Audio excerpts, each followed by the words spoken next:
আসসালামু আলাইকুম, welcome to Salma's kitchen. আজকে আমি বানাবো লাউ পাতার ভর্তা। বানানো যতটা সহজ, খেতে কিন্তু অনেক মজা। গরম ভাতের সাথে এটা খেতে খুবই মজা। তো চলুন দেখিনি কিভাবে আমরা লাউ পাতা দিয়ে খুবই মজার ভর্তা বানাতে পারি। লাউ শাকের বড়া তৈরি করতে আমার লাগবে প্রায় 7-8টি লাউ পাতা। এখানে আমি 1 আটি পরিমাণ লাউ পাতা নিয়েছি। এখান থেকে আমি 7-8টি পাতা ছিঁড়ে নিব। পাতাগুলি ডাঁটা থেকে ছাড়িয়ে নিচ্ছি।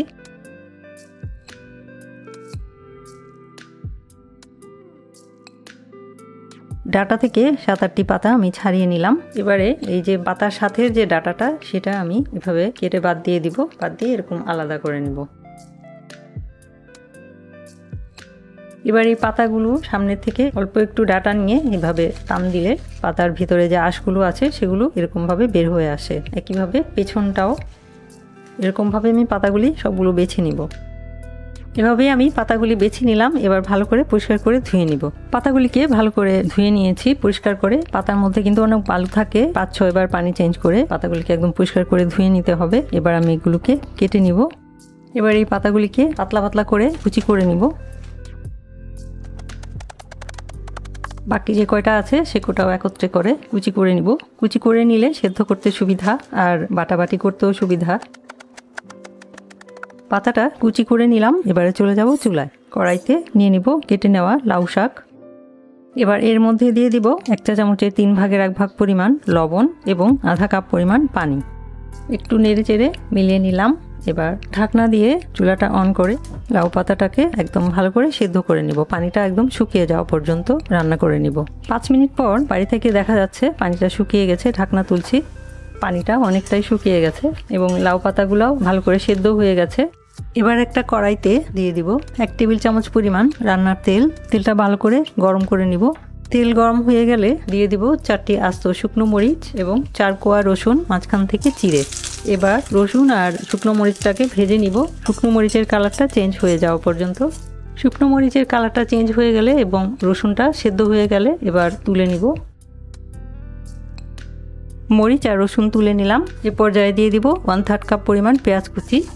পেঁয়াজ কুচিটাকে পেঁয়াজের কালারটা চেঞ্জ হয়ে স্বচ্ছ হয়ে যাওয়া পর্যন্ত ভেজে নিব। পেঁয়াজটা একদম পুরোপুরিভাবে ভাজা করব না, জাস্ট কাঁচা গন্ধটা চলে যাওয়া পর্যন্ত ভেজে নিব।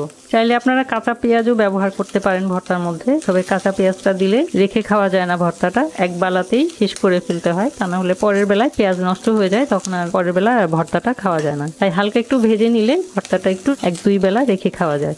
1.5 থেকে 2 মিনিটের মতো পেঁয়াজটাকে আমি ভেজে নিলাম। সবার শেষে চুলাটা বন্ধ করে দিয়ে এবার যোগ করব 1/3 কাপ পরিমাণ ধনিয়া পাতা কুচি। ধনিয়া পাতা কুচিটা দিয়ে একটু নেড়ে চেড়ে নিব। একদম পুরোপুরিভাবে ভাজবো না। ধনিয়া পাতা বেশি ভাজাভাজি করলে ধনিয়া পাতার যে আসল ঘ্রাণটা সেটা কিন্তু নষ্ট হয়ে যায়। জাস্ট একটু ভেজে নিব কাঁচা ভাবটা চলে যাওয়ার জন্য। ভাজাভাজি শেষ। এবার এটাও তুলে নিব। তুলে নিলাম। এবারে আমি সেদ্ধ করে নেওয়া লাউ পাতাটা সামান্য একটু ভেজে নিব, যাতে এর মধ্যে যে অবশিষ্ট পানিটা আছে সেটা চলে যায়। সে পর্যন্ত ভেজে নিব। না ভাজলেও কোনো সমস্যা নেই, ভেজে নিলে ভর্তাটা খেতে আরো বেশি টেস্ট হয়। সেদ্ধ করে নেওয়া লাউ পাতাটাও আমি একটু ভেজে শুকিয়ে নিলাম। এবারে চলে যাব পাটায় লাউ পাতা ভর্তা করে নিতে। আপনারা চাইলে ব্লেন্ডারেও ব্লেন্ড করে নিতে পারেন। তো আমি পাটাতে বেটে নিব, কারণ পাটার ভর্তাই বেশি মজা হয়। চলে যাচ্ছি পাটায়। চলে এলাম পাটায় ভর্তাটা বানাতে। নিয়ে নিচ্ছি সেদ্ধ করা লাউ পাতা। সবার আগে আমি একটা শুকনো মরিচ গোটার অংশটা ফেলে দিয়ে 1 চা চামচে 4 ভাগের 1 ভাগ পরিমাণ লবণ দিয়ে প্রথমে মরিচটাকে বেটে নিব। একদম মিহি করে বাটবো না, আধা ভাঙ্গা করে নিলাম। এবারে আমি লাউ পাতাটাকে একদম মিহি করে বেটে নিব। লাউ পাতাটা বেটে নিলাম। আমি 2 বার বেটে নিয়েছি। এবারে নিয়ে নিব রসুনটাকেও বেটে নিব। রসুনটাকেও একদম মিহি করে বেটে নিলাম। এবারে ধনিয়া পাতা আর পেঁয়াজ কুচি নিয়ে নিলাম পাটায়। আমি ঝাল একটু কম খাই, তাই একটা শুকনো মরিচ নিয়েছি, তবে 4টা মরিচই আমি ভেজে নিয়েছি। আপনারা যে যেরকম ঝাল খান সেই পরিমাণে মরিচটা যোগ করে নিতে পারবেন। এবার পেঁয়াজ আর ধনিয়া পাতা বেটে নিব হালকাভাবে। এবার সবকিছু একসাথে মিলিয়ে নেওয়ার পালা। শুকনো মরিচ, লাউ পাতা, রসুন, পেঁয়াজ, ধনিয়া পাতা সব একসাথে মিলিয়ে নিব। হালকা করে একটু বাটা দিয়ে দিব, তাহলে ভালোভাবে মিশবে। সবকিছু একসাথে মিলিয়ে নিলাম।